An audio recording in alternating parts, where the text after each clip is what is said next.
dare ref. Touch.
Challenge. Don't dare ref. Touch. He got the ball.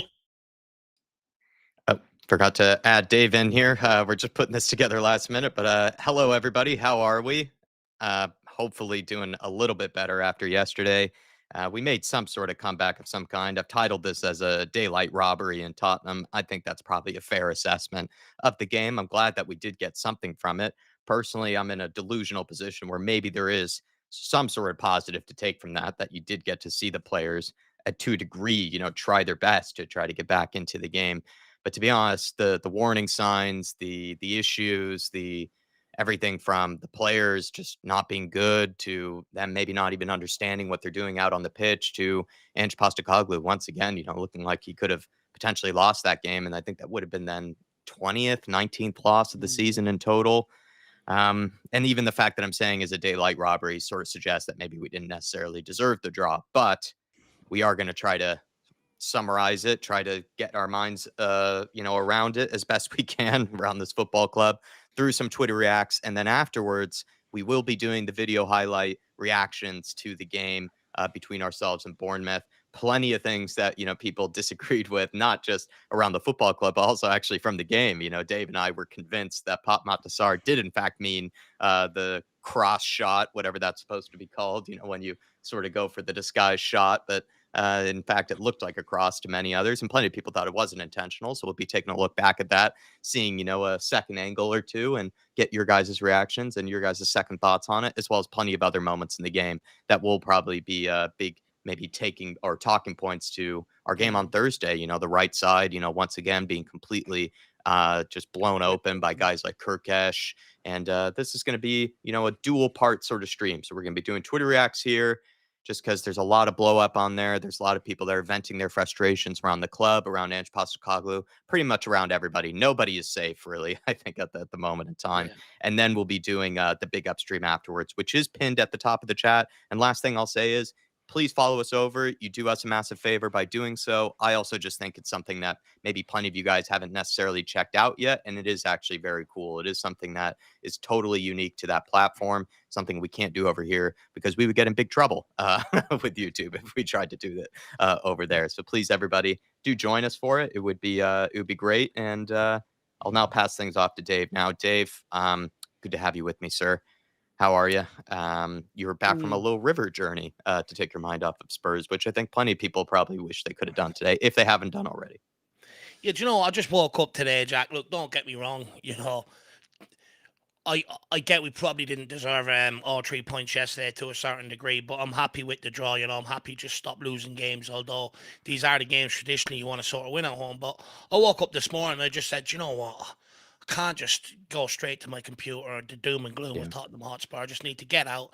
So I went for a nice long walk, and then, believe it or not, when I sat down by the river, and all I'd done, had the headphones on, listening to a bit of YouTube, believe it or not, and just watched the river flow in front of me for about an hour, and it was absolutely fantastic. So I come back nice and peaceful. Some people do feng shui, some people do yoga, some people like to pray and stuff like that. I like to go and watch the river flow, Jack, and hopefully it's flowing the right way for Thursday night. We need up, everyone. Appreciate you all joining us in here this afternoon. I know it's not easy right now. No, it's not. But everybody, let's hope all the rivers are flowing in the right direction, leading to ourselves getting a win on Thursday night. Really appreciate you guys tuning in for this one. Just going to welcome some people in, and then we'll get this started. We'll get this going. DJ AK, good to see you. He's saying, big up, lads. This should be an interesting one. Come on, you Spurs. Yes, it will be. Unfortunately, DJ AK, it's not going to be as humorous as previous Twitter reacts. And to be honest, it's a reflection of this season that we haven't been able to do Twitter reacts as often as we would like. Because let's be honest, we've lost a lot of games, and Dave and I, we are, at least I am. I know Dave, has a bit of that gene in him as well. I am a happy clapper, and I don't really like to do the Twitter reacts if it's after a bad loss or just a bad performance, really in general. But I think I'm going to have to face the music. I think I'm going to have to be a big boy here and just sort of be the best I can, and providing you guys, what people on Twitter are saying. And there are going to be a lot of talking points from this one. It's just going to be more discussion based than it is going to be humor. Yeah, we find it very hard when we lose games or don't get the right result to put, go and do further content. We only sort of like reveling in it when we win, I suppose. But look, Jack, let's, who have we got with us to say? Darren Johnson, Roundtable Talk. Appreciate you guys. PH Great family. Thank you guys for being members, supporting the channel. Family. Hotspur J, big up lads. Come on, you Spurs. Yet I've lost all my confidence in this manager and the tactics now. Hope I've been proved wrong, but if we don't qualify Thursday, he's out. I think that's where everybody's standing right now. Hotspur J, effing Helsing and Zaghi being eyed. Listen, we'll judge it as things goes, but I highly doubt it, man. He's in the midst of a Serie A title at this moment in time. He's got plenty of things to worry about, more than probably having to worry about being in the Spurs manager. That probably would be scary for him, though. Artist T saying, Ange had another pop at the fans. So I'm going to get onto that, Artist T. Have plenty. And Artist T, by the way, I didn't even look at Twitter or anything yesterday. Dave thinks I'm silly to do this because he told me, Jack, you're just making yourself more pissed off, when you do this.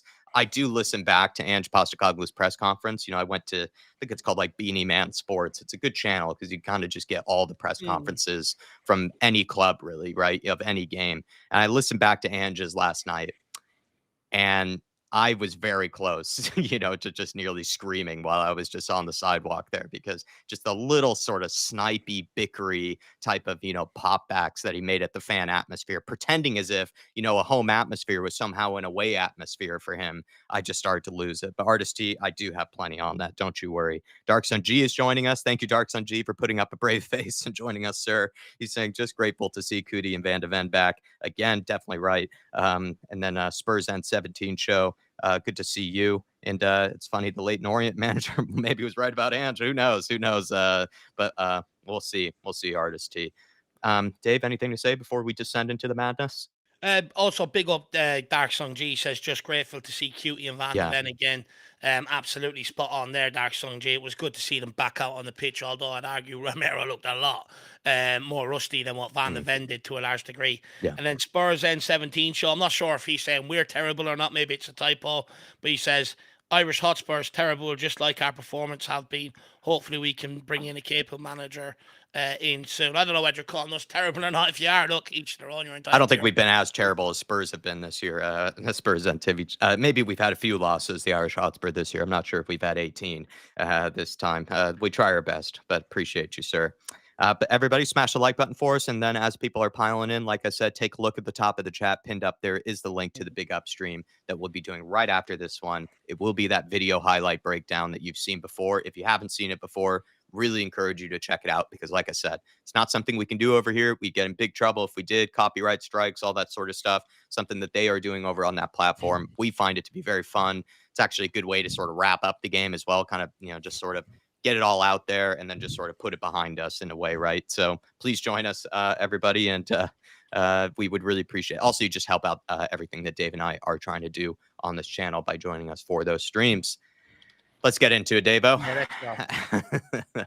Let me get to the chop here. And I'm going to have to start you off with something, maybe a bit humorous here from Billy. But Billy, unfortunately, is not really in the humorous mood as he usually is after games. He did write this, though. Kepa's bozo gene might be more powerful than our entire clubs combined. Impressive, Dave. That's true.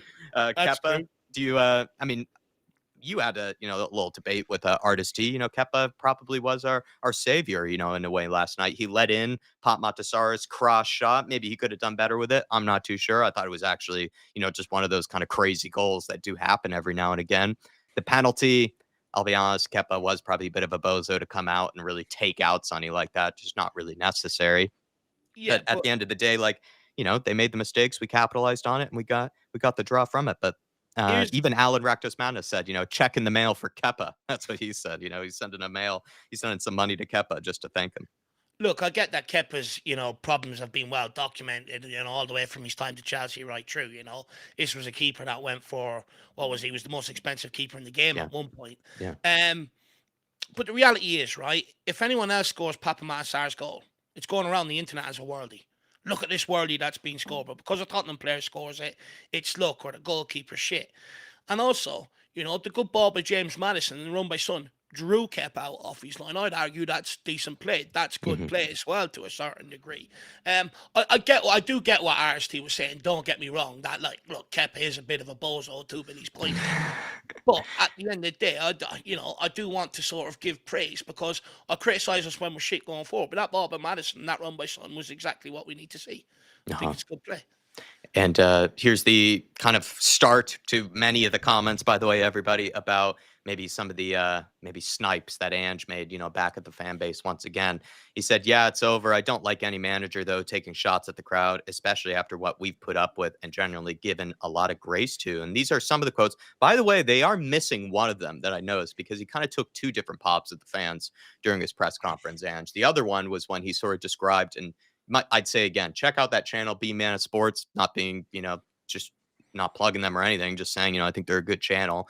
He did say, he called the fans, saying it's tough to, sort of get the fans, behind them because of their angst and their like fear or something. He mentioned at one point, he's saying that the crowd is very angsty and that also hurts us, which I just thought, again, it's just completely ridiculous to say that as if that's hindering you, on the pitch. But Ali Gold said, from Ange's quotes, yeah, chaotic game for sure. We added to the chaos and it was a little bit self-inflicted, especially in the first half. Just with the ball, we were really careless with our passing, and that allowed the game to be played on the terms of Bournemouth would like to. I agree with that quote. But then he said, with their transitional football, so yeah, chaotic, but at 2-0 down, it would have been very easy, particularly with the atmosphere as it was, for the boys to just let the game get away from us. But credit to them. Now, I actually agreed with Ange's quote up until that final part there, where I just again find it unnecessary and find it as if he's pouring it out as if it's an excuse, like losing the game would have been okay because the crowd was not really there or not really behind them or anything. So, Dave, this is what I mean by Ange. It's like everything up until that part, I actually completely agree with his assessment of things. It's just these. And when I watch back the press conference, reading kind of, how he says it, I find it to be cheap little digs, cheap little sort of kind of side comments that you would get from someone who is a bit petty or is maybe feeling the pressure a little bit. And as people do, you sometimes say things that, tend to be, kind of, like a little bit snipey, back at the fan base. Again, I'm probably still in an emotional No, mood, look, but do you agree with me that everything he says is correct up until that part where I just find it unnecessary? I think one thing with Postecoglou, from his time at Celtic, I think he's expecting our fan base to be behind the team no matter what. Hmm. But I don't think where Postecoglou I think fails when he comes out with quotes like these, Jack, is he doesn't have the understanding that we've been up around the top six for quite some time, up around the top teams, but I've never ever got over the line. And that's where our frustration comes in. What we've seen this season, we've seen for 4 or 5 seasons now to a degree. And I think that's where Postecoglou fails to factor this sort of baked into his analysis when he comes out with quotes like this. And I also think, he's trying to do it wrong as well. One thing that Postecoglou does like to do, and he's famous for, he done it at Celtic, is an us against you situation. Us inside against everybody on the outside. But usually that's against the press, rival fans, teams, etc.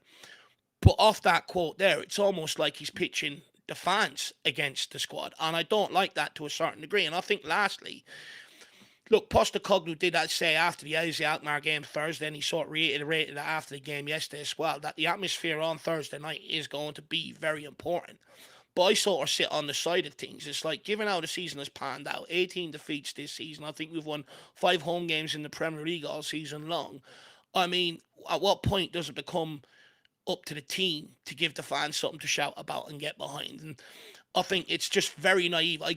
Look, with Postecoglou, Jack, you look at him on the sideline, right? Look how pale he is, Look how grey his hair is getting and stuff. It strikes a manager under pressure, right? Every manager sort of looks frail when they become under a lot of pressure. And Postecoglou is starting to look like that to a large degree. And I think he's not helping himself, by having sort of jibes like that at the fan base to a certain degree as well, Jack. I think it's just poor and mismanaged from Postecoglou.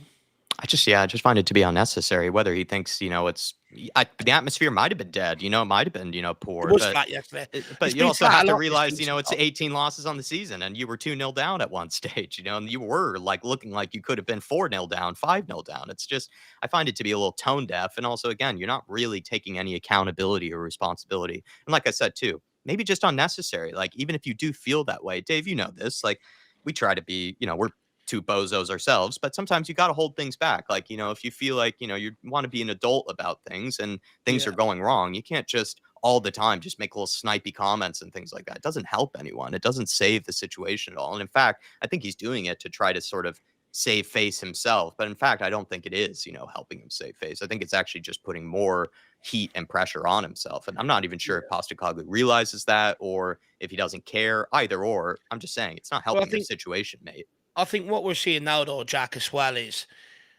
so many fans are done with Postecoglou, regardless whether we go on a European run or not, that no, they all want him gone. That no matter what he says or what happens at the football club, everyone attributes it to him. And it has got to the point where he's just better off sort of keeping his mouth shut to a degree. All he has to come out and say is, look, I get the atmosphere around the game today, with it being a bit Mhm. cagey and edgy. But Thursday night, we need the Spurs fans at their best. That's something like that, just Yeah. word it a little bit. And, when I was watching the Liverpool documentary about Klopp on Amazon. There did come a point in his tenure where he sort of also called out the fans, but done it in a different way, Jack, where they were losing the game and he just sort of was looking around if they were leaving. And after the game, he said, look, I've never felt so lonely in my Yeah. life, in a defeat, and we need everybody together, all the way through to the end of the game. And then off the back of that, fans got on his side. The atmosphere started to be generated again. And I think that's where Postecoglou maybe lets himself down to a large degree. He doesn't have that media savvy. He's known that he hates the media. But I think one thing he fails to realise, at a big club like Tottenham Hotspur, you do need to be able to be charismatic in the media to sort of turn it onto your side to a large degree. Or, shit like this continues to happen. I think that's where he Yeah. lets himself down. Just going to welcome in some more lovely people. Ellie in Vegas. Good to see you. Big up crew watching live from Vegas. Ellie, at this point, I might need you as like a bookie or something so I can at least make some money off of all of Spurs' losses at this stage. Coconutta, good to see you. Great username. Peter Simons, appreciate you. Saying evening all. Sar meant that goal. He was making up for that open goal he missed 10 minutes earlier. Love that, Peter. Destiny 5, good to see you in the house. Appreciate your support. Tartan Spurs, thank you for your support as a member. Saying big up Dave and Jack and all the hard work you guys do. Can't see anything positive positive from the weekend. Giving effort and work rate is minimum requirement for me. It all comes down to Thursday for the big Ange. Tartan Spurs, I think you said something everyone would agree with. And thanks for the love that you've been showing us. Very, very kind words for us. Mark New, my favorite Mark in the house. Good to see you. Hopefully more Marks show up. I'm not seeing any other Marks. Make yourselves known. The Mark Army is usually very strong with us. And he's saying, big up Dave and Jack. We got away with one yesterday. A draw doesn't really help our Premier League position, but at least we showed some fight to come back from 2-0 down. Get in there, you Tottenham. Come on, you Spurs. Come on, you Harris Army. Good to see you, Mark. And then Dark Sun G with a super chat, Dave, saying, just noticed Timo wasn't on the bench. Good choice. 100% a good choice, Dark Sun G. Mikey Moore, though, also left off the bench. Difficult decisions for Ange. But yeah, Timo Werner, thank the Lord he wasn't on the bench, because that could be just another stick to throw at Ange, I guess. But Dave, I mean, I guess some sort of solace that we can take that Timo Werner maybe is out of the pecking order now, finally. Well, look, Timo Werner shouldn't be anywhere near the squad. He shouldn't have even came on in one of the last games, ahead of Mikey Moore. It's like everyone knows it's damaged goods. It's not working out. There should be no, it seems like they're going to part ways in the summer. So start looking towards the future. I'm sorry, but isolate him. They let him go early last year, didn't they, to a wedding? Suited him. Okay, tell him to go early and go on Disneyland with the family or something like that. He probably just should have his press pass or whatever, his player pass, to get into the stadium revoked. He should just be allowed to watch it from his hotel room or wherever he might be staying. El Dante, good to see you in the house, saying some of the comments towards him from the supporters at Bournemouth game away fixture were inappropriate. Yes, criticize his managerial ability, but to call him personal insults is too much. I understand what you're saying, El Dante, but we're also talking about the home fixture here, where no one, to my knowledge, called him any personal insults or of any kind, right? This is, the home fixture that we're talking about. And I think what El Dante's trying to say is, like, it does work both ways. He has been on the receiving end of some of it as well, which I do agree with to a certain degree. I just wonder, which other, managers in the past haven't also received, personal insults, from managers, and then probably just didn't make much of a pipe about it, because what are you going to really do at the end of the day other than just win games and just shut them up, basically? That's kind of your job as the manager. It's how you basically get them to not say personal insults back towards you. And, who's to say that Nuno didn't receive them? Who's to say Conte didn't receive them? Who's to say Jose didn't receive them? But we never heard about them. They all receive it. It still doesn't make it right. Absolutely. Just saying, I'm curious why Ange, feels the need to call it out where they didn't. Balu, we will be doing the big upstream afterwards. Please join us for it, everybody. Pinned at the top of the chat. But let's keep this moving. 5 as well. Good to see you, mate. Hopefully you're keeping well. Yeah, absolute legend of the chat. Super Spurs, Dave saying complete. People stop saying play great in the 6 on Thursday. He has never played there for Spurs. This is our biggest game of the season, and that would be a massive amount of pressure on him. An absolutely terrible management to throw him in there in such a huge game. On Thursday, I was sort of saying this for Sunday, actually, just yesterday. I was saying, as much as it makes sense, to give Archie Gray, in theory, that option in midfield, to give him that chance, the games now are so important and so crucial that he hasn't ever given him that chance before. So why would he do it now, right? It's just, for me, I just think it's an unrealistic expectation to expect Ange just all of a sudden to throw Gray into the midfield when he technically hasn't done it before. So the Archie Gray dreams, sadly will have to be put to the side, in my opinion. What I will say, though, is if he starts Basuma over Archie Gray, I think this is where I get disillusioned again. Basuma's let you down. He was shite again against Bournemouth the other day. True. You even questioned him after the Rangers game, earlier on in Europa League. So for me, if he goes in ahead of Archie Gray, I can understand why there would be a meltdown to a certain point. At the end of the day, you got to stop putting your faith in players that keep letting you down, Jack. You got to try and go something. No, I understand the comment. Just to throw him in a 6, you're asking for something special. But, if other players aren't doing the job, I'd rather take the gamble, Jack. Yeah, I definitely feel that. And actually fair, it's part of maybe Ange's, some of the things that people have beaten him with, right? It's the fact that he is very loyal to certain players, and then others maybe he isn't. Harry Scarf saying Ange blaming the fans. Not the first time he's done that. As a fan base, I think we've been very respectful and patient this season, backing him and the team in difficult moments. Didn't like what I heard today. Think he's feeling the pressure. I agree with that last part, right? The fact that he makes these pops, he does it when he's feeling the pressure. He does it when and that's what I said to Dave, is like anytime that someone is being criticized or someone, is maybe being put under pressure by someone, people have the tendency to sort of, make a little cheap comment, back, sort of to defend themselves, to make themselves feel better about the situation. And Ange is only human at the end of the day. And it just seems like that's a tendency of his. But you've just kind of pointed out, Dave, maybe you might slightly disagree. We love Harry, but you might slightly disagree with maybe the middle part there, where fans have been respectful to him all season and patient with him all season. Is that necessarily true? No, look I don't know if the middle part is true. do a lot You of look Spurs around fans. social media. How long has Postecoglou been going around? How long Yeah. has he been pulled out for criticism and stuff? At the end, but at the end of the day, Jack, this is the nature of elite level sports. You know what I mean? It happens. Yeah. People pull each other out, and I think it's a good thing. You know, you can't keep allowing, what's it called, mediocrity to prevail. You know, you can't keep sitting there and happy clapping it along. It's gonna happen when see shit like this happens, and I think hopefully going forward it'll be good, Jack. Because I think the fan base has really, sort of woken up and realised, we're not going to tolerate this shit anymore from the players, from the manager, or from the ownership. So hopefully it can be a good thing moving forward. But he is right. It's not the first time Ange has had a pop-up fans. And look, you know me, Jack, I don't agree with having a pop-up fans. At the end of the day, fans are supporters. They pay to support the football club. Whether they criticise it or praise it, they absolutely love the club at the end of the day, and everyone wants the best for the club, and popping at the fans, considering we're the only ones that can't do anything about it. We're not inside the club. I mean, it's absolutely madness. Yeah, Artist T saying they did even chant his name when we were losing 6-3 during the Liverpool game. Yeah, I mean, there have been times when they've shown that loyalty. And then there have been times where even me, as someone that I don't necessarily agree with and just popping back at the fans, I would say I'd agree with Dave that, has he really been treated with the utmost respect? I'm not too sure if that's the case. Matty Hayes saying, if we don't sweep the floor with Alkmaar on Thursday, Ange will be gone on Friday. I honestly think even a narrow win wouldn't save him at this point. I disagree with that second part from Matty, where I think if you do get a win, and you get us into, the next rounds, I think they will just keep him in charge. Yeah. I just feel like the ownership is trying to give Ange every single chance they can to keep him in the job until it is just inevitable that they have to just sort of sack him and just get rid of him. I think they will give him until it is just nothing, absolutely nothing left to play for. Because then that's when the interim manager does come in. An interim manager kind of comes in when the season's practically over to some extent, when there really is nothing to play for. You don't bring in an interim manager when there is technically a competition, still left to be won. That's just how I feel. Dave, anything on Matt's there? Or do you kind of Yeah, no, I sort of agree along your lines, Jack. I think as long as he's in the Europa League, he'll keep his job. Even if you do scrape over, it doesn't make sense to sack him, because at the end of the day, any manager that we're going to be looking after,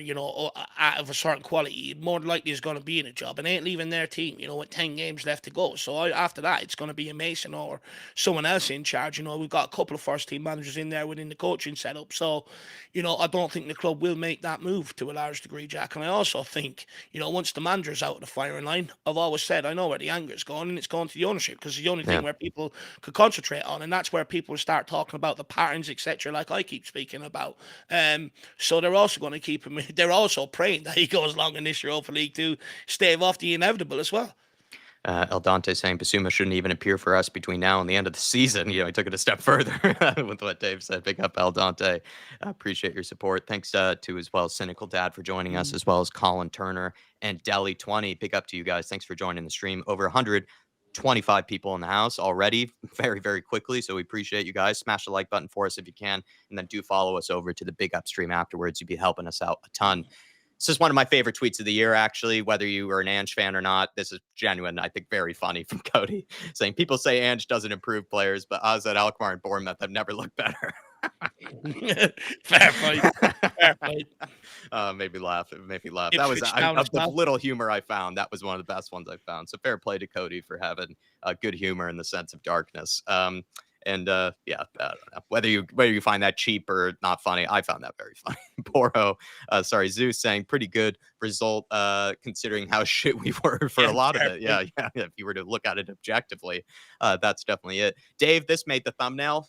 100 appearances for Lolo. Probably one of the worst 100th appearance performances I've ever seen, really, from a guy. I mean, Lolo, I rate him, but that was a bad day for him, really. He was really poor, especially in the first half. He was definitely guilty of, just loose passes, poor touches at times, just giving the ball away. I don't think you can ever fault him for effort. He does try, he tries to get stuck in for the team, but just usually that sort of ooze of, kind of the class, the Benton class, if you've called him in the past.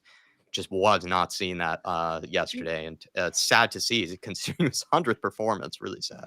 Well, let's not forget in the first half he played as a number 8, not a number 6. So he's a bit further up the pitch. But I do blame him for the second goal, which we will have a look at or big up. he was caught sort of Yeah. maybe ball watching rather than actually being aware of what was around him and aware of the danger. But I'd also argue 100 appearances for 4 or 5 years at the football club, it's not a hell of a lot, you know. Yeah, You it's would a lot of hope. missed time. Yeah, it's a lot of missed time off the pitch, and Good point. interested in that Spurs are going to give him a new contract. But I would argue he's going to have a big, big season next season. He's going to be available readily next season as well. Yeah, that's a very good point, Dave. Very good point.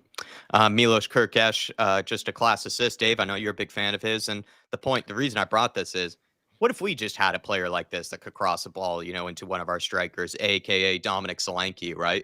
What type of service is that? It's just glorious from Milos Kirkesh. I mean, what an what a cross, that he's Mm. played in there. So just wanted to point that out there. That I remember this saying is a to you, team I don't think there's maybe anyone but Pedro Porro, maybe Jed Spence to some degree, that can put in a cross like this. I mean, this is one of the crosses of the season and sort of the service that I wish our strikers and our forwards could have. it's an unbelievable cross. I remember saying to you at the start of the season, Jack, why weren't we going to Bournemouth to get Kirkes out there and bring him in here, to compete with someone like Destiny Adogi? I've been on Kirkes and Semenyo for quite some time, not just recent hype or this season. I remember Hmm. mentioning to you at the start of the season, I really like Milos Kirkes. I remember watching him against Ireland for Hungary, and him and Sabozlai really stood out to a large degree. Look, I would argue we do have players that can do that. Jed Spence has, or not Jed Spence, Pedro, I think if you put him on the right side, he'd probably demonstrate a similar level of ability. From the left-hand side, it's a bit awkward, it's a bit different. But yeah, I would argue I would like to see more of this from Pedro Porro. Imagine Pedro Porro running down one side and Kirkus running down the other side, delivering crosses like that. That's a dream for Dominic Solanke. Yeah. Delhi 20, good to see you. Paul Brown, legend, appreciate you. But Dave, yeah, I thought you were spot on about, Kirkesh. And actually, fair play to Dave for, noticing the class of Kirkesh for a while now. Even Semenyo, he did put me on. And I feel like I am now one of Semenyo's biggest fans, And Lee in the since lap Dave. before the ball was kicked. Since then. Hennessy, good to see you, Hennessy. Hopefully you're all right. Feel free to Not join bad. us later for the big upstream afterwards, Hennessy. But thanks for popping on to this one, sir. Hopefully you're taking your mind off things. Maybe you went on a little river walk like Dave did earlier. Ayudi saying doing this when we needed the goal was actually mad. It was actually a class penalty. At the end of the day, he scored it. And also he probably knew that Kepa, he's a wired, sort of crazy type keeper. He knew that he was going to be diving, right? So that's when you go down the middle sometimes, when you know the keeper is going to dive, right? Well, he's lucky the keeper dived. If he didn't, Spurs fans would have went absolutely ballistic. It looks good when it comes off. But you know what? Especially off the back of a miss. Was it against Wolves earlier on in the season? I think he missed the penalty. Yeah, if I'm hard to correct. remember. We don't get To many. step up with that sort of confidence, fair play to him. Good penalty at the end of the day. We need the equaliser. I did see some people around, socials and that at the time saying, just don't score, son. We want Postecoglou sacked. I mean, as Come on. much as I think Postecoglou needs to go now, I definitely don't agree with that. As much You as know. I'm not a big believer in Ange, I still want us to win every game. I would love for us to then go on a 30-game win streak from here and just be proven wrong or just Yeah. eat all my words. I mean, who gives a shit at the end of the day? I want to just win games. I Wanna just win want to win games. games. Honestly, That's I what I couldn't care like. who's in the dugout, who's on the pitch, as long as they're fucking winning. I'm pretty sure I enjoy winning games more than I like being proven right about anything, actually. I'll Yeah. put that very clear. I definitely enjoy winning games more than being proven right.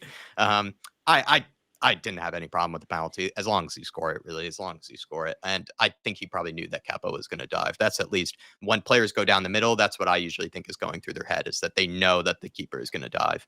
Chief saying the way some Spurs fans talk about Mikey Moore on here, Jesus Christ, you think he's Maradona sitting on the bench, 17-year-old kid who's being managed into a Well, professional environment. Unbelievable. Dave, I figured you would have something to say to this. yeah, first of all, can we get some respect? It's Maradona and it's also Neymar. So when you're going to put out stuff like that, can we get respect on Get his the name? nicknames First of right. all?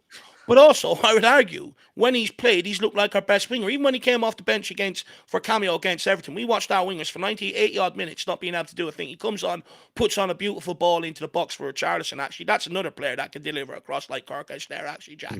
Yeah. But I'd also argue in the same breath, anytime I tune into, anything about Brennan Johnson, they're going on about him like he's, for instance, Brenaldinho, Yeah, and all right. that sort of jazz. So, I mean, Fair and I would point. argue Mikey Moore's a better player than Brendan Johnson, in my opinion.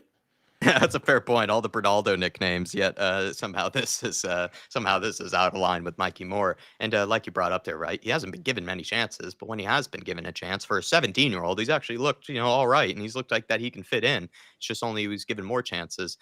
This was just, I don't know. People, feel free to respond to me in the comments about this, but someone said, look at the manager's passion interaction with the players. I don't know why this is not maybe it's being taken down. Do you know what, Jack? They But point people that were out. kind of pointing out that Ange is just sort of standing there while Iraola's just going crazy next to him. I just thought it was kind of funny. Yeah, they point that out, but we still came off with a draw at the end of the day. So what difference does it make? Well, they still came out with the same result. So what? How can you argue that one star's better than the other when we still come out with the same result? Maybe there's probably plenty more arguments to be made that it doesn't do very much. I think I even on Talk Sport last night was listening to Alan Pardew, and he said, "You know what? I was a guy that pointed and shouted, but I'm not saying it actually does very much." He kind of admitted to it.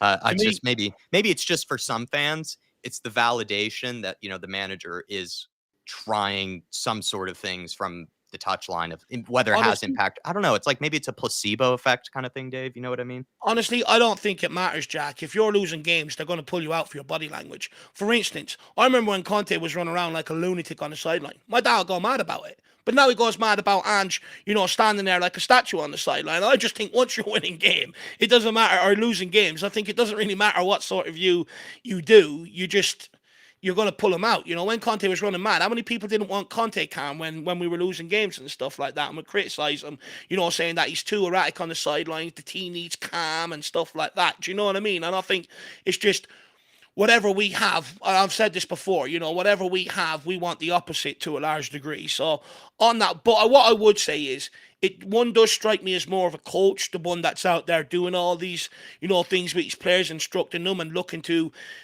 in-game management to a degree, spotting something and saying, look, just tweak this, there's a spot here, whatever. Whereas one is more of a manager, and I think you can see that. And what we need right now is more of a coach.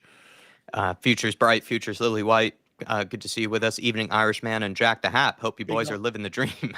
Maybe. Definitely not. I'm not sure. But the Jack only the time Hat, we'll be living the dream is when you're living the dream, and that's when Tottenham are winning games of football consecutively.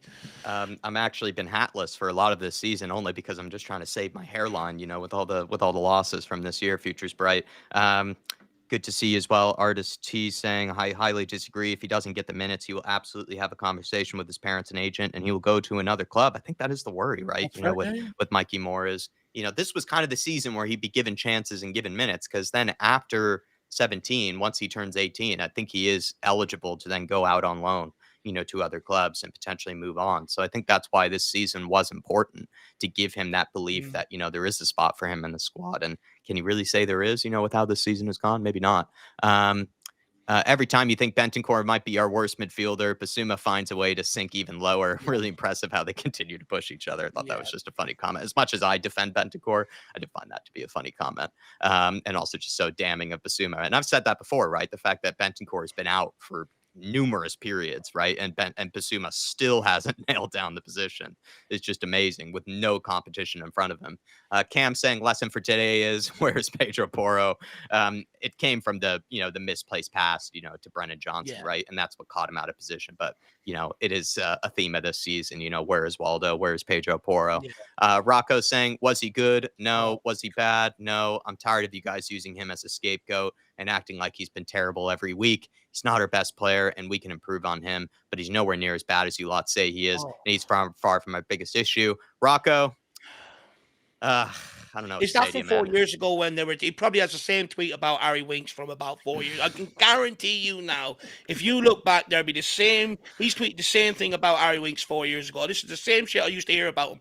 And do you know the fact that he wasn't good and he wasn't bad? He's mediocrity. Is that what you settle for? Come on now, move him on. He's not been good enough. I told you, Dave, it wasn't going to be a humorous one. It was going to be one just to get you riled up. Hopefully you have time for another river walk afterwards. Quite the question is, after watching that performance, people were really upset with Spurs play, actually, with some of the questions they were asking Ange after that. They were like, talk about the character, to battle back in the game, they were saying, and talk about all the positives you can take from the performance, Ange, and I think people were just tired of kind of the glazing that they were giving him after that performance, really. Bareth Gale, not Gareth Bale, just a Twitter account here, saying, I think he was responding to Ange, talking about, so Ange, by the way, made a pop about the atmosphere on Spurs play, and he made a pop about the atmosphere and the fans also in the press conferences as well. So he was not holding back, by the way. He said he's right about the atmosphere. Time for season ticket prices to go up next year so that only fans who care about the club and Ange come in to see the games. We need fans to be applauding the players after every single loss so that their morale doesn't take a hit. If you can tell by the sarcasm there's your. If you need help on sarcasm, there's your case there, everybody. I thought that was very funny from Barrett Gale. Basically, he's right, Dave, that there is this sense like, oh, you just got to back the team no matter what. It's like, come on, if you're losing game after game after game after game, people aren't going to necessarily be I'm as not. pumped up as they were the previous game. It's just human nature. It's just how sports work. It's just how human nature works to some degree. Like, if you are losing games, you are by nature probably going to be less and less confident, as things go on. I'm not If you're being less funny. confident, you might find it hard, to sort of be as loud as you were the last time. I don't know. I'm not giving excuses for the fans, but I just found this a funny comment Uh, from Barrett Gale. yeah, no, look, I'm not being funny though, Jack. Okay, yeah, the fans weren't in their boisterous humor, but that's usually when you're winning because winning is fun. It gets you boisterous and giddy and girly Yeah, inside anyway, naturally. But when you're losing games, you're pissed off. But the fact that they still paid for their ticket and turned up and filled the seat, is that not a show of support? right. Very good point. Very good You point. know what I mean? It's not like you see clubs that are having difficult seasons at the bottom of the Premier League.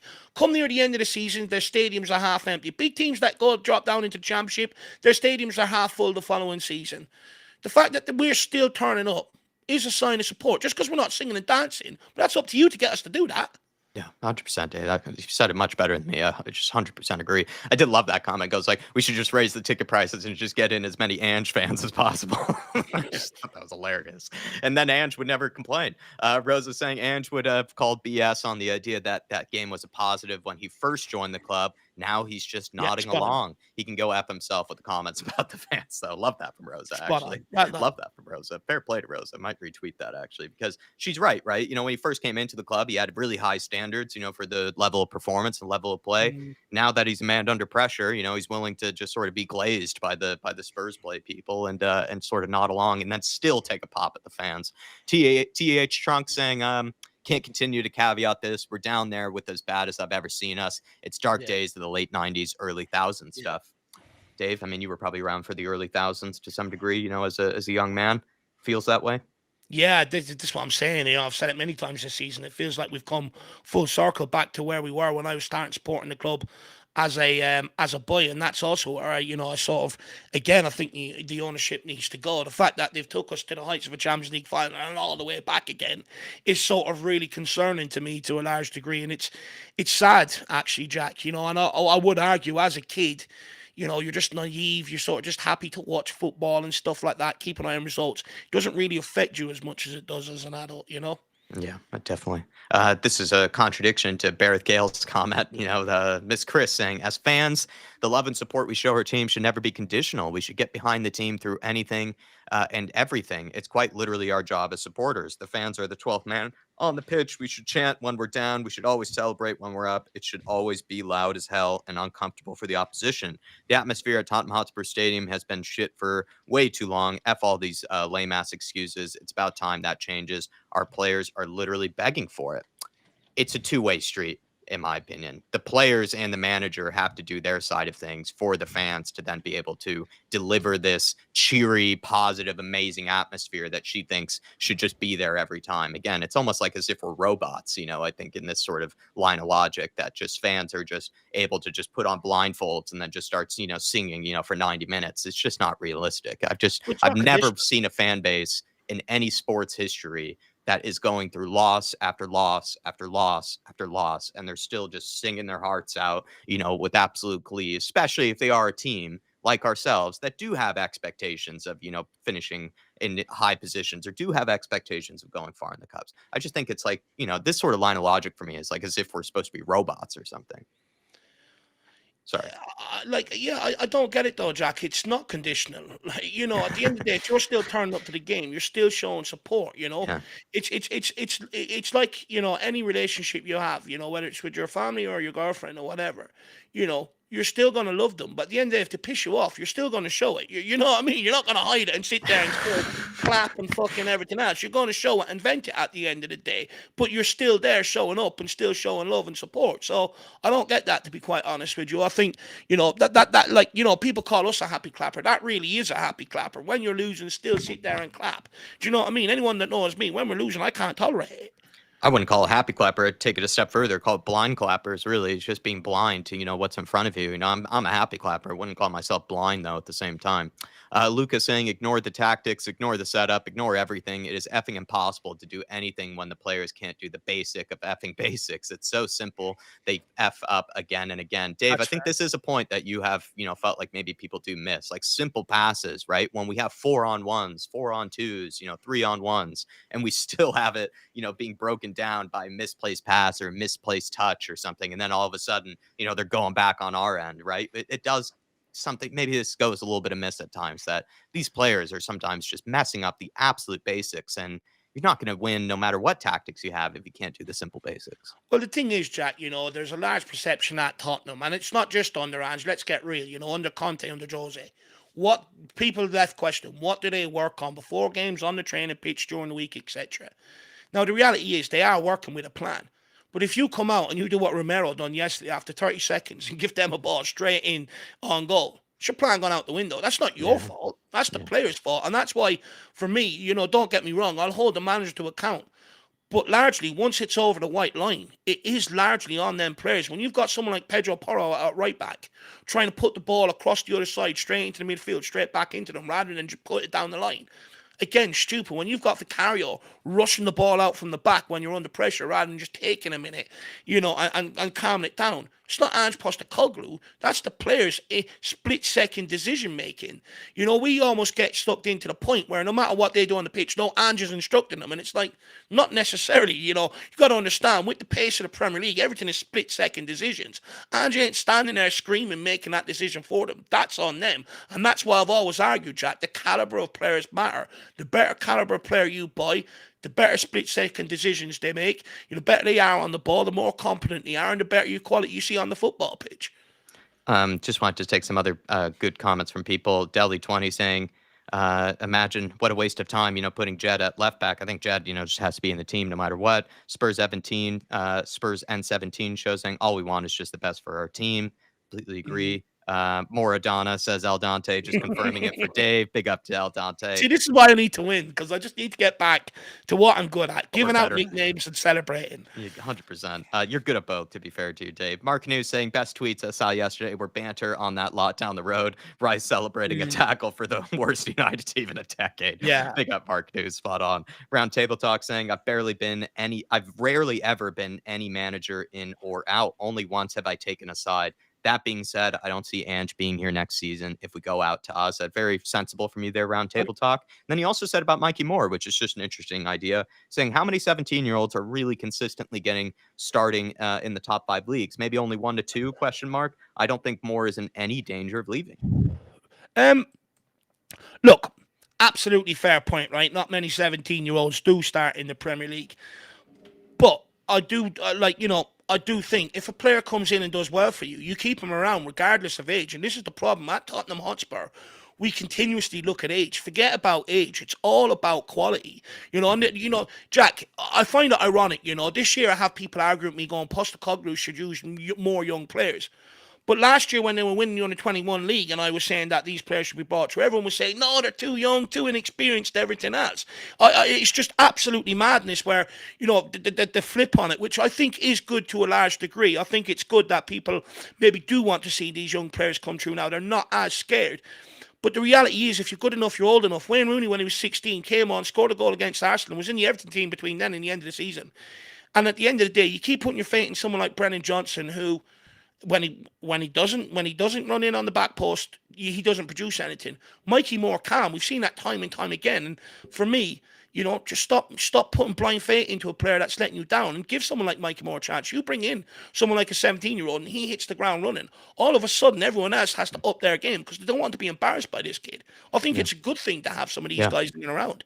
Yeah, just I liked that comment though from Roundtable Doc, just as sort of a good counterpoint to things. Ange wants another Tottenham Ryan to start Spurs. Maybe PH family saying I've stopped going to the games recently. I just felt flat watching the games after so many bad performances. Back in the stadium on Thursday though, we need this trophy. Fair play to PH Yeah. family. Fair play to. And Dave said, we will be at the game for Crystal Palace in May. But I like that comment from you, PH family. Still showing the support, but apparently that's not good enough according to some people on Twitter. PH. So you better be there with the drum and the trumpet and everything else, the triangle, get the atmosphere going, PH family. Because if not, you're part of the problem, apparently. Jeez. Alan Leslie saying flying back to Glasgow after the game yesterday and got bantered by two guys working at the boarding pass gate. I know. Getting beaten at home and not just away. I go my local shop. There's an Aston Villa fan working in there, right? Now they've had nothing ever to crow about in my lifetime. I go down there now, and he's at me.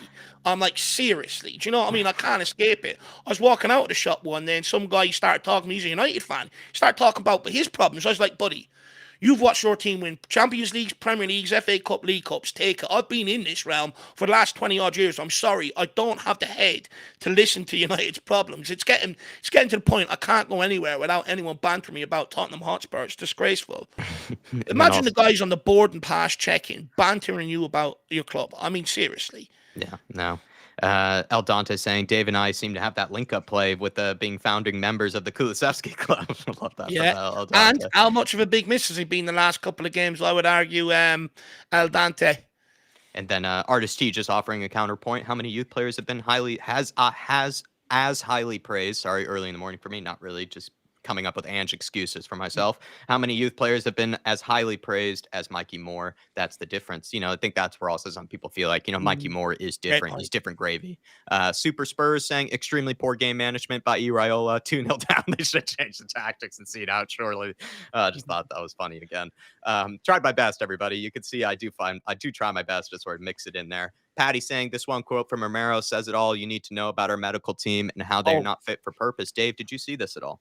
We're going to speak about this tomorrow in the debate show because Van de Ven spoke about, going out to Spain to get treatment. There's an article out today about Richarlison potentially, again, seeking treatment outside of the club. Romero, in his tweet or one of his Instagram posts, came back and basically said, Jack, thanks to the Argentinian physio team and stuff like that for helping me get back on the pitch, but no thanks to the Spurs physio team. So, and this predates, this squad. You go back to Harry Kane, who famously worked with the doctor from Canada on his ankle just to get him out there. And so we're going to have a discussion tomorrow around, is the medical team fit for purpose? Everyone has blamed Ange for the injuries this year, but when you've got multiple players seeking treatment outside the club, it stinks of either incompetency or lack of trust within the medical department within the club. And maybe that's why also this season they've been looking, putting out adverts, for people to try and join in that regard. I would argue they shouldn't be putting them out. If they're serious, they should be going out and actually recruiting the best in class and saying, here's a contract, come to us. But look, I think what we're seeing coming out the end of the season off the back of this injury crisis, and I think more will come out in the summer, that maybe the injuries this season aren't all down to Ange Postecoglou and that the medical team do have to take a huge slice of the pie. And as well, just wanted to say hello to the one and only Dermatron. Absolute legend he is. Good to see you in the house. Tartan Spurs just quickly, Dave, saying, as fans, there's nothing wrong with wanting to demand more. History sets expectations, in my opinion. Sometimes the players need to boot up the ass. We pay enough money for a ticket after ball. Again, Tartan Spurs, you're on fire tonight. I just want to say this guy should be in the dressing room Thursday night giving them a rousing speech before the game. Big up, Tartan. I feel like you guys should be running the stream. You guys are very, very sensible today as well. Just I can't disagree with almost anything you guys have been saying.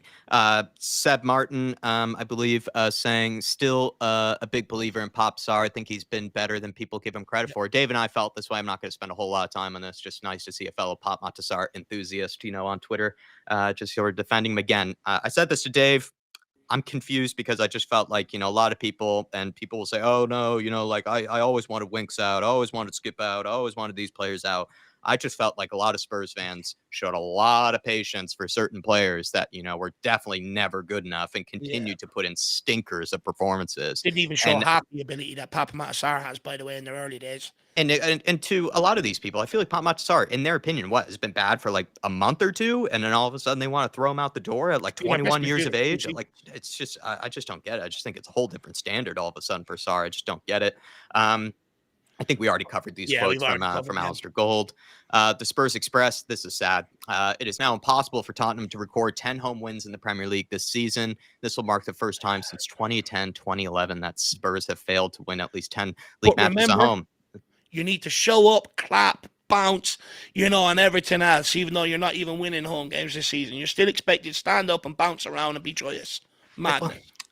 It's the other thing too, though. Like the way Ange also sort of portrayed it, he was acting it like as if the home atmosphere is somehow like the away atmosphere. It's like, dude, like come on now, like you have to Do you know just what, win the Jack? game, man. Just win the game. Stop making up excuses about the atmosphere. He said Azad Alkmaar was a difficult atmosphere for the players. Now he's saying the own home atmosphere is a difficult atmosphere for the players. Which one is it, man? Like what? Do you want to just play at a neutral ground where no one can watch you play? Like seriously. The thing is, right, I think, even after the AZ Alkmaar game, I remember him saying, and this is a legit quote, we need our fans to be on it next week, just like the AZ Alkmaar were the difference for the fans were the difference for their team today. Maybe some people could also take that as another jibe. But the reality is, right, the only thing anyone could pull the fans out for is for the atmosphere created or support, right? But okay, but then we can pull the players out and the manager out for performances then. But we've been asking questions about that, and apparently we haven't been allowed to. So don't you dare question our support. Round table. Lily White Spurs saying, I ain't in a sensible mood today, lads. I have me in a childish mood. Spurs have me in a childish mood.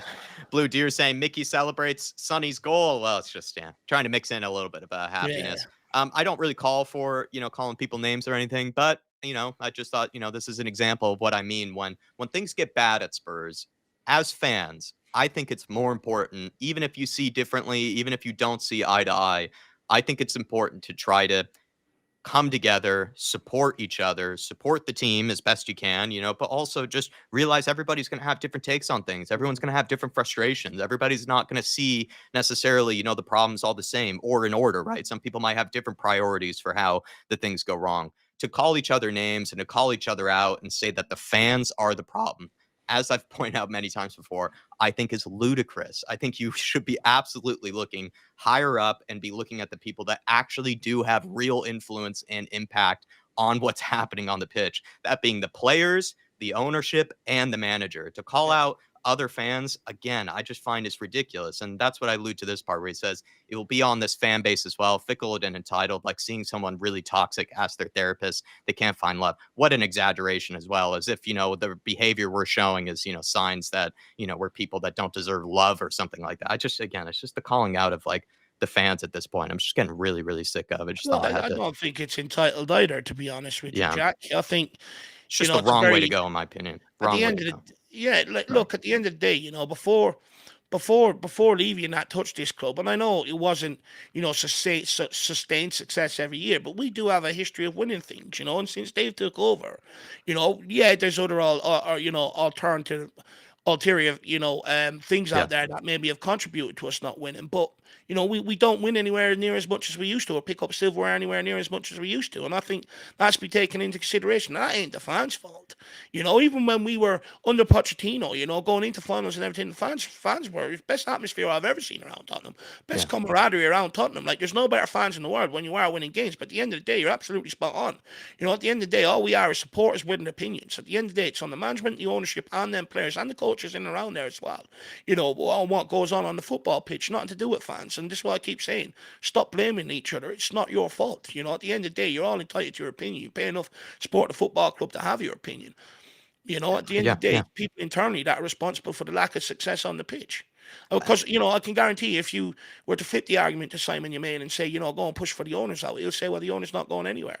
You know what I mean? And stuff like that. And it's the same with our support. We ain't going anywhere. And, we demand success. We were here before them. I just think like that final sentence there is just such a stupid exaggeration, at the end there, even if it's just done out of emotion or something. I just don't care again. I just think, calling the fans out like that is just simply just not in the case. You should be looking deeper than that. And also as well, like I've brought this up before, Dave and I, we sometimes don't always agree with each other. Plenty of times we don't necessarily agree with maybe what you guys have to say or what each other have to say in the chat. I think we try our best though here to just sort of, allow each other to vent our frustrations, even if we don't necessarily always agree. It shouldn't be the case that, if we disagree, that all of a sudden I get to call you fickle and entitled, or I get to say, oh, you don't deserve love, or like you're a toxic, Probably blah, blah, makes blah. better entertainment.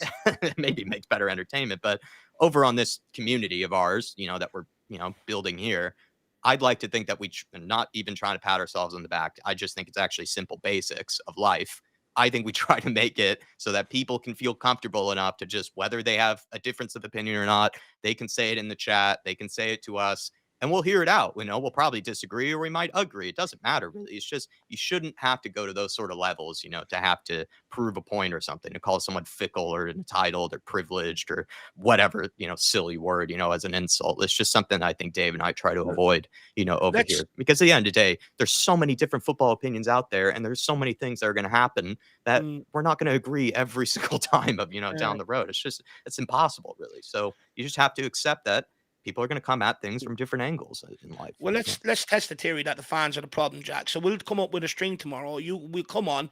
You tell me how much of a problem I am. I'll tell you how much of a problem you are. We'll end the stream, and then we'll see if we pick up between now and the end of the season. And I think Ange Postecoglou, by the way, since I am the problem, he's allowing me to pick the team for Thursday, by the way, everybody. So you can blame me. This was an interesting thread from John McKenzie. Iraola and Postecoglou arrived at their respective clubs in June 2023. Since then, Spurs have spent $200 million more on players than Bournemouth and picked up 5 more points in that period since October of 2023. Bournemouth have picked up 12 points more. Lots of talk about context. Some contexts are more important than others. In the time frame, Bournemouth have become a better team than Spurs. They were previously a relegation team, and Spurs were Champs League aimers. You can clutch at pearls all you want. This is not good. I have a degree of sympathy with the arguments about the infrastructure and ownership issues, but they've been around for years now. Per performances, Spurs are now worse. I have a siren passing Dave, but yeah, I kind of agree with John McKenzie, but I think the more important point is just how Spurs spend their money versus Bournemouth. 100%. And this is something that I tried to bring up yesterday, Jack, at the end of the watch along. We can sit there and say, oh, look what Iraola's doing with Bournemouth. But, conveniently, no one wants to sit there and actually analyse the recruitment of Bournemouth. They've brought in players from European clubs with European experience. They brought in the right players, for what they need. We've pissed about with a lot of our money. You can argue the amount of money we spent over the summer, but how much of that was directly to impact the first team? Thing is, Bournemouth are signing players to impact their first team to a large degree. And, I get what people are saying that, we should be doing better. I think personally a new manager will come in and do slightly better, but I don't think this squad is as good as many people are making out to be. And the fact is, the people that are telling you now another manager will come in and do better with this squad squad is better than what people are saying, are the very same people that have moaned about our transfer windows for I don't know how long.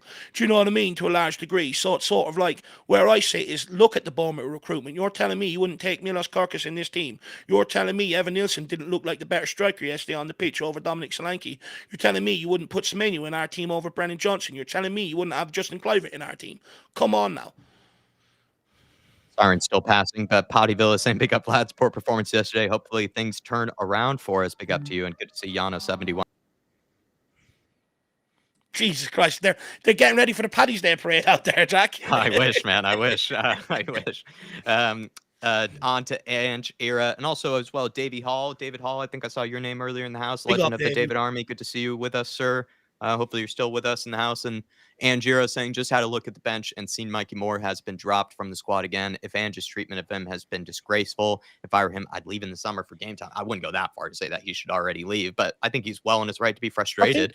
I think if you're Mikey Moore, though, Jack, I think there would be questions about, potentially really rate yourself. You've got to remember, Real Madrid were looking for this guy. Borussia Dortmund were looking at this guy, and I'm not being funny. He could have very easily took the part that Jude Bellingham did. Look at how quick he was to get out of Birmingham City. Yeah. Went to Dortmund very quickly on to Real Madrid. There's different pathways now for these players rather than coming through in the Premier League and making a massive name for themselves. And I think, when you've got big clubs chasing a youngster like that, I almost feel like you should give him a good opportunity in a team to see what he's got, because they've obviously spotted something that maybe you haven't. So I think, from a Tottenham perspective, I would hope we're going to be very reluctant to let this guy leave. But if you're Mikey Moore and you're sort of sitting there going, I'm better than Brendan Johnson, how am I not playing over him week in, week out? Eventually you're going to question it and you will look to move on.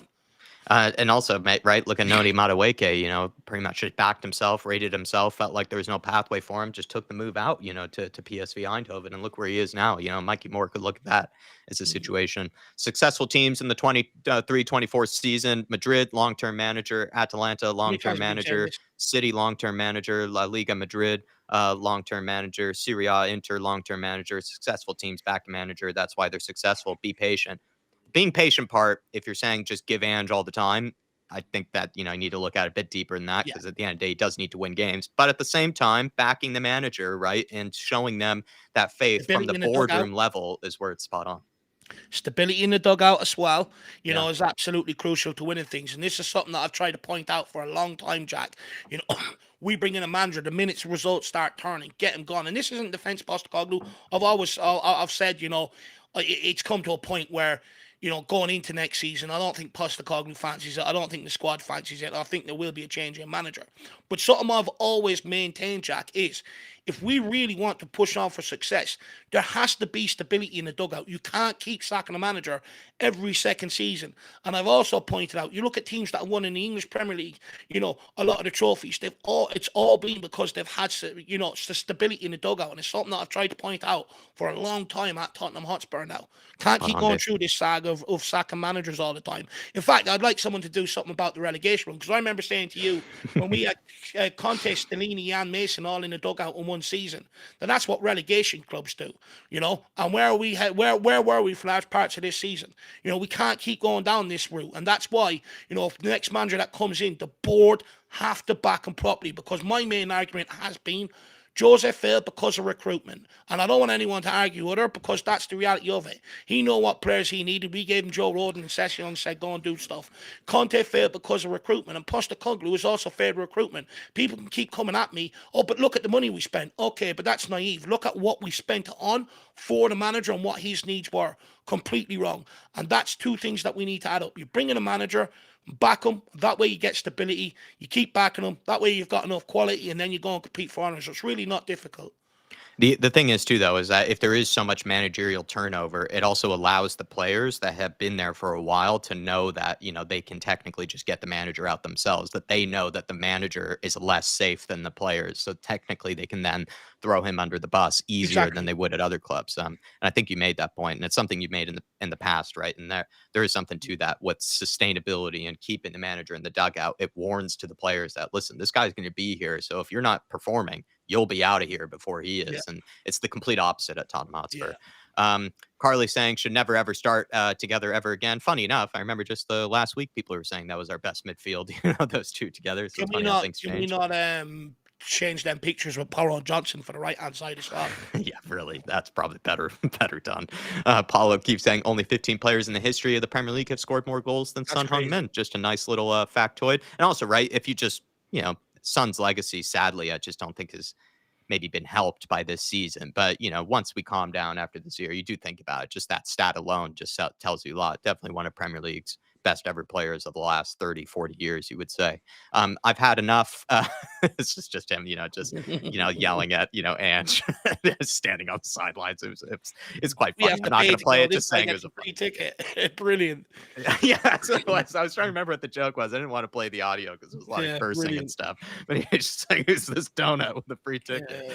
Very funny. Ayudi, Pop's trust in Sonny is bigger than me with my religion. We'll watch this back here, everybody.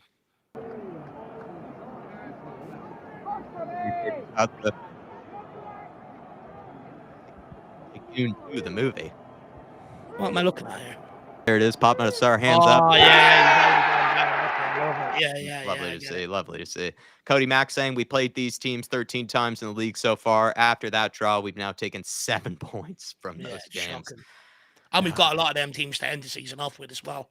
And I also said that yesterday, that if we had any expectations of finishing inside the top 10, we kind of needed to beat Bournemouth, because that's our direct competition really for these positions. Teams like Fulham, teams like Brighton, teams like Bournemouth are actually our real competition to try to finish high up this table, but it's not going to happen. Billy saying, don't even feel anything anymore. I put my last remaining hope on Ange and it's gone. Tits up. This football club has been killed by those above him. Dave, sad day when Billy is now manager out and just losing the life of being a Spurs fan. Look, I speak to Billy sometimes, and that's also off the back of him, getting psyched up for Jose Mourinho, Conte, and that as well. It's so many managers that he's been excited for, that he feels, these are guys that get us over the line. And that's why he's at the point now where he's like, look, I recognize we need to change, but the manager ain't the problem. It's the club. Yeah, 100%, Dave. This is, again, wipe your eyes or maybe just take an Advil or something before this here, everybody. Hugo saying, the only thing I have to say about yesterday's game is the only thing, which is amazing. The only thing. He is our Ericsson regen. I don't care if he goes silent for 60 minutes. He has to play every single minute. The only player we have who can create chances out of nothing. This is a world-class player. I responded to him saying, just stick to making Tongi comps because he's very good at making Tongi and Dumbelli comps, which really, bring some warmth to my heart. But I thought this made my brain cells hurt, to be honest, seeing this. And I've defended Madison a lot this year, but this made my head hurt. No, but the thing is, I think, over the course of this season, me and you have generally come to, coming out, where we are now, generally come to the conclusion that, yeah, he has to play because he's the only one that can sort of get that ball and thread it between the lines. But just because he's the only one to do it, it doesn't make him a world-class player. He's still absolutely bang average. It's just we've got no one else better than him. But we shouldn't settle for this. This is nowhere near good enough. We should be demanding a lot better from him. And I'm glad that Roy Keane has absolutely stoked the flames again, hoping that this guy turns up Thursday night. And Roy Keane's absolutely spot on. We were going mad about Sonny and Madison play acting in the warm-up. People are getting warmed up, and there was I think a little collision with one of the players, and they were rolling around faking injuries, psyching like this to the bench. And I'm not being funny, but then you have Son coming out after the game moaning about us being sloppy in the open exchanges, which has been inherent this season. Go back to Brentford, we conceded inside the first minute. Aston Villa conceded inside the first minute. Bournemouth had how many chances inside the first minute? Arsenal could have been 1-0 up inside the first minute. Dragusin got sent off within first 8 minutes against fucking Karabag. Do you know what I mean?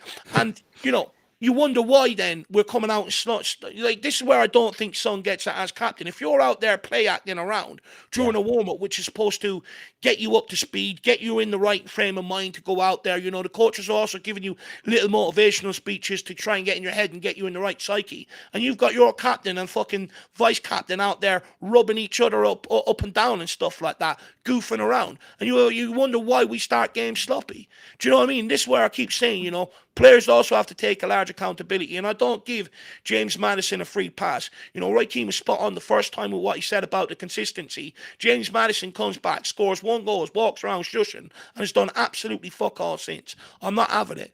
Demand better. Look, like I said, I acknowledge that he's the only player that can play them balls true, but at the end of the day, it's nowhere near good enough, and we shouldn't sell it because he's the only guy in the team that can do it. I would argue you got Jamie Dunn. He probably would have more assists than James Maddison this season.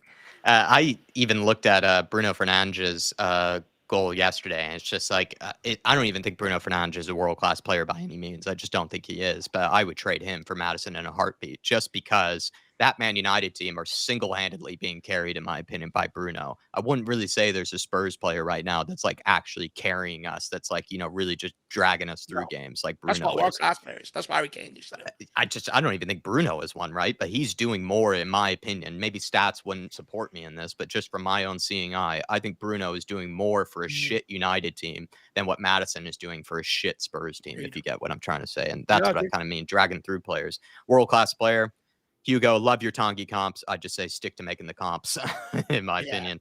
Change for Tottenham. Welcome to the stadium. Profit over passion. This is the real game. This is a sad image, really, to see, to be honest.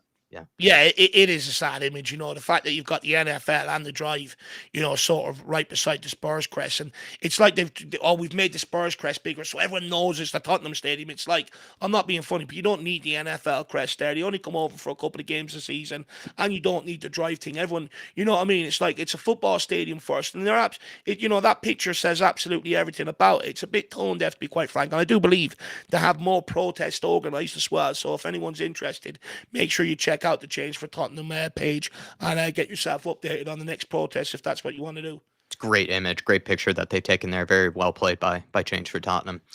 Luca THFC, I love when people blame managers. As soon as a professional footballer can't make a simple pass correctly, I think it goes both ways, to be honest. But, I agree with that point. Lots of times, Ange has, sort of been sadly the victim of just players not being able to do the simple basics, at times. But, Billy has been very patient, to Luca. Billy has been very 100%. Patient. So I think, he's well within his right already to, at this point, to start making questions of the manager. I think, so just wanted to be fair to Billy there.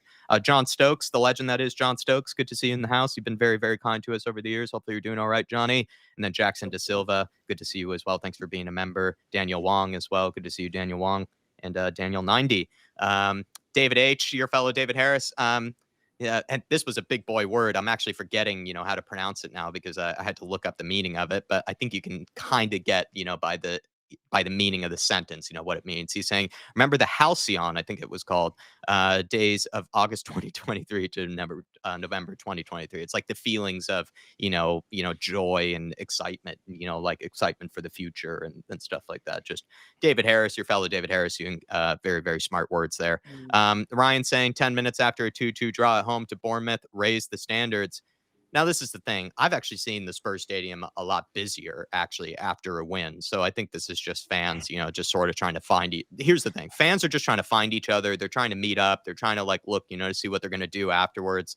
If anything, I bet Daniel Levy's actually losing a lot of money with, the way that things have been going. I bet people are quite quick to leave the stadium. I'm pretty sure people aren't, leaving it. And what I found a little annoying by Ryan's comment here was then someone said, like, what do you expect fans to do? They're allowed to just sort of, hang out, in the stadium if they want to. And then he said, I wasn't saying anything about, fans hanging out. And I was like, yes, you are. Like, you're making a comment about, like fans, supporting Levy. So I just thought it was dumb. Make the point. Don't pretend that you're, hiding from it. Or you're not saying anything. Maybe I'm alluding to this comment here.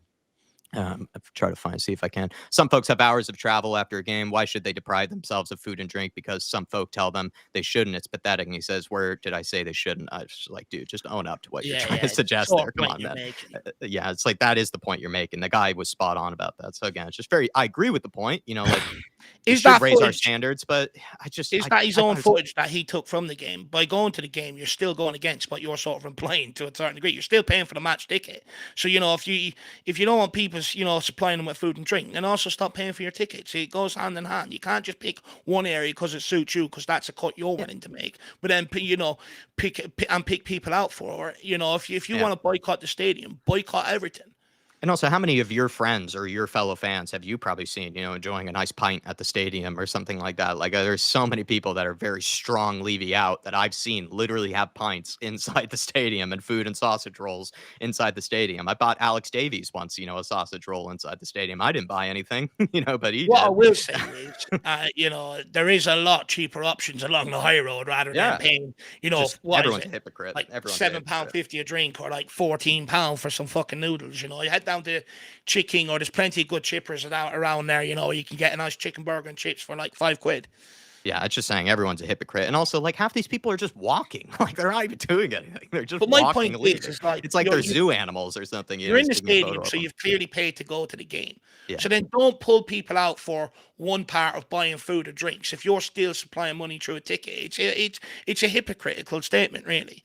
I get the thing behind it. Like, if we really want change, people do have to start taking a hit. Stop going to games even if it hurts you. Stop, supplying them for the food and drinks and stuff. I do get the point behind it, that if we really want change, eventually, drastically, that is a measure people are going to have to take if they can't take this shit any longer, which people are already coming fed up with. But certainly don't pull people out for one thing and then you're still supplying them with money through a match day ticket. Yeah. Like, I'm a hypocrite. I give out about the ownership all the time, but I'm still paying to go to the Palace game. But I'm not sitting there telling people boycott everything. Do you know what I mean? Isn't that dumb, though, when then someone made that pop back and then he's just like, where did I say I was suggesting that? It's like, come on, man. Like, you can't just pretend to do both. And like I said, I've seen very strong Levy out people, with pints and sausage rolls at the stadium. So everyone's a hypocrite. And also Tartan Spurs saying it's a sad state of affairs when us fans are tearing each other apart. Exactly right, Tartan Spurs. Billy saying we're not good enough at all, and that's ultimately on Ange. But how unlucky when a player misses a sitter and then they score a second later afterwards. I don't think he's good enough manager, but I think he's a very decent man who I wanted to succeed so badly. I think a lot of people can agree with Billy there, at that point. A lot of people did try to get behind Ange, and a lot of people have also felt like, the players to a degree have let him down in a lot of the bad performances this year. It's not technically always been on Ange, but at a certain point, you just have to start asking more and more questions of everyone involved. Maybe not always just, the players each and every single time. So I don't know. I agreed with kind of what Billy was saying there. And it's sad to see him in this sort of point.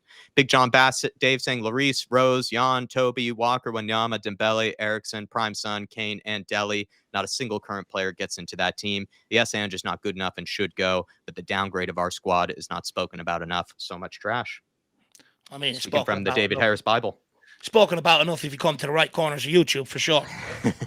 And then this was actually funny because usually the Euro experts had some shockers of tweets this season, in my opinion. But he said, Odegaard being the only Spurs player who seems to consistently cause problems 1v1 is a pretty damning indictment of their recruitment under Ange, considering how much more threatening they look with that type of winger. 100% agree, actually, with Alex on this one. And then we'll talk about this later over on Big Up. Do you think he meant it from Mikel? We'll do a quick recap of that. David Harris, your fellow Harris, Dave, saying, question is, Bentancur, Biz, Sarr, the best midfield since Fox and Anderton Dominguez, just asking for a friend. I think he's being a little harsh there. And then finally, Sam, he helps us out a ton. He's a fellow member of the channel. So please, everybody, do follow Sam. He had a nice little thread, about the game yesterday, just his thoughts, saying Bournemouth have been great this season, but yesterday for me, they were there for the taking. When you constantly give the ball away, yes, you have to give credit to the press and are so open on transition, you are asking for trouble. We basically gave them all of their chances.